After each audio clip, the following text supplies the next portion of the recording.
आमानी येथे 45 वर्षीय शेतकरी मदन खडसे यांची विषारी औषध पिऊन आत्महत्या।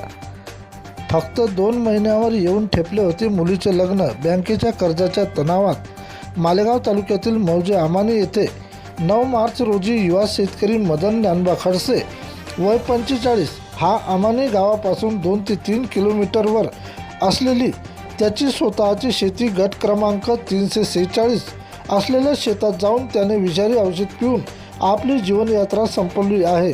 तसेच त्याची परिस्थिती हलाखीची असून फक्त 2 महिन्यावर त्याच्या मुलीचे लग्न येऊन ठेपले असल्याने व शेतावर बँकेचे कर्ज असल्याने मुलीचे लग्न करायचे कसे या तणावात शेतकरी खडसे यांनी विष प्राशन करून स्वतःची जीवनयात्रा संपवली असून त्यांचे परिवारात अपंग आईवडील, पत्नी, 2 मुले व 1 नवरी मुलगी असल्याचे संपूर्ण गावात त्यांच्याविषयी हळहळ व्यक्त होत आहे।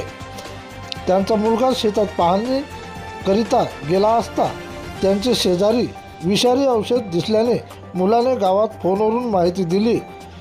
परिवाराच्या वतीने पोलीस स्टेशन मालेगाव येथे फिर्याद देण्यात आली असून घटनास्थळी दाखल होऊन पोलीस कर्मचाऱ्यांनी पंचनामा करून प्रेत उत्तरीय तपासणीस पाठवण्यात आल्याची माहिती मिळालेली आहे। प्रतिनिधी विठ्ठल भागवत।